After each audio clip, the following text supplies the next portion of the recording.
So today I want to talk to you about the number one reason that you're not pitching well. You might be sculling the ball over the back or duffing it in front of you or just not judging your distance properly. And my 3 top fixes to help you get back on track and get the ball a lot closer to the hole when you're pitching. So the number one reason for poor pitching is the scoop or the flick. They're both the same thing. You can call them what you like, but essentially it's this action of trying to lift the ball up into the air. Now, ideally when you're pitching, the weight moves through onto the front and you stay nice and firm up this left side into this sort of position. As soon as you get into this position, that sort of instinctive urge to lift the ball up, which creates this, that's when it all goes wrong. The club comes up too soon before it hits the ball, and it's going to hit high on the ball. So instead of getting the club down underneath the ball, which lifts it, the club comes up and sort of brushes up halfway up the ball. You'll run it straight across the green. Or if you do get a little bit under it, it'll be low and running. So you won't get the nice high soft landing shot that people envy, you know, when they watch the pros. You'll even get a little bit of spin. And the way they do that is just the club coming down through to the bottom of the ball and brushing the grass. And the loft of the club then kicks in and does the work for you.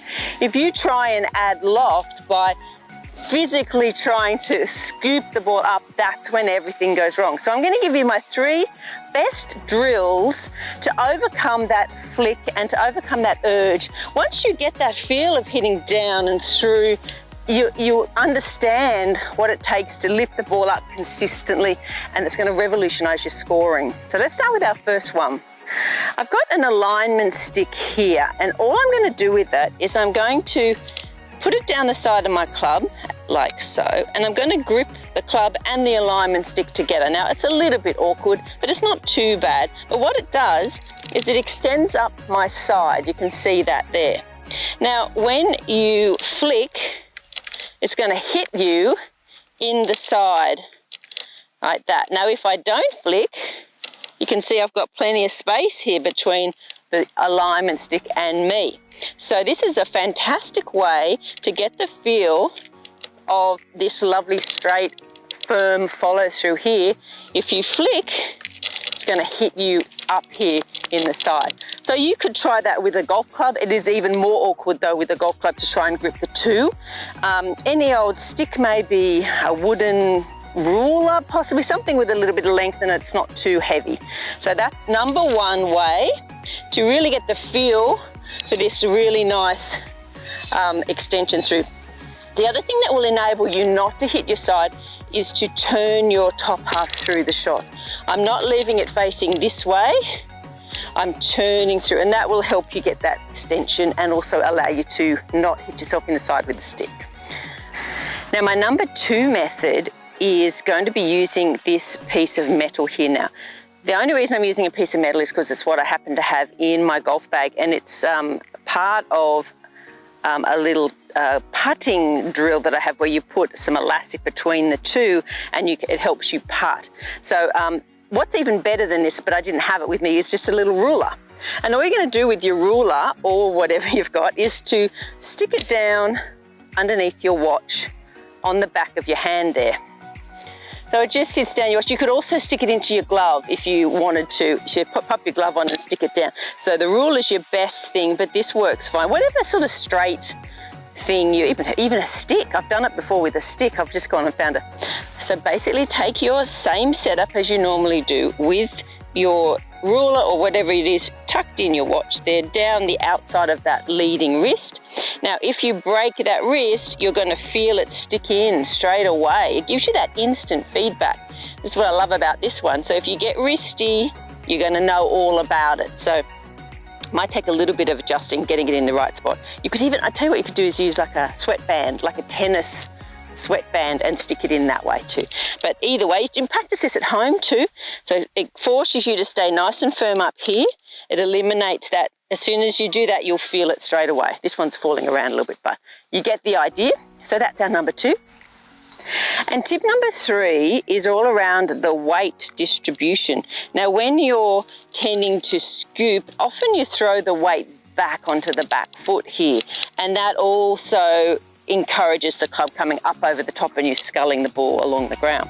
So to force yourself to keep that weight forward, what you can do is actually take a golf ball and put it underneath the outside and the back of your back heel.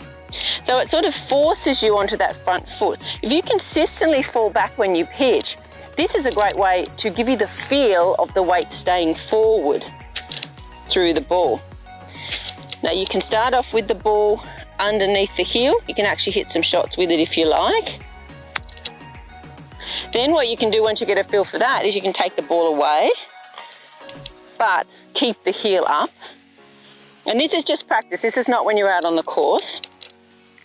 And then once you feel comfortable, you've had the weight staying on the front, you know what that feels like and you're getting used to it and you're doing it consistently, pop the heel back down again, and hopefully then you'll be able to maintain that same feel of the weight finishing forward. So those are my 3 top tips for eliminating the scoop. I have one more that is a bonus tip that is a really great little exercise that you can do. And it's all about the feeling of hitting the ball low. So let me grab a bucket. So for my bonus tip on how to eliminate the scoop or the flick, I'm going to use this big bucket. There's a few different things you could use, but if you're on a range and you've got a bucket, this is a really great thing to use. So go about, say, 3 big paces in front of where the ball is and lay it facing you. And what you're going to do is you're going to try and hit the ball low into that bucket. Now, because you've got loft on the club here, you won't be able to keep it low. It will lift up over if you've done your technique correctly.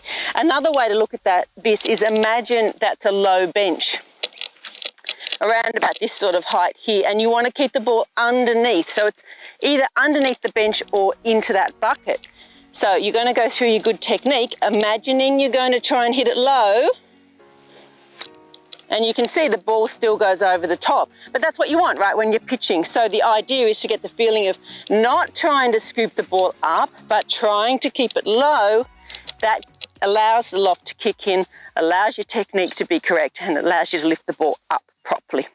Okay, so hopefully those tips will really help you when you're trying to eliminate the scoop and add some consistency into your pitching. Good luck. Yeah. Just I'll explain.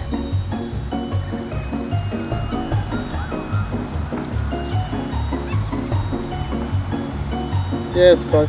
It's like your knees to your head. Okay, that's good. The number of times I'm out on the golf course and So the number 1 fault for poor pitching and my 3 top fixes to help you get back on track and get the ball a lot closer to the hole when you're pitching. Wasn't bad. The ball low. So let me grab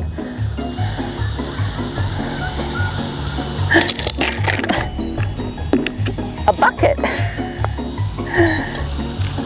Benny, we might need to video from behind for this one. Do you mind?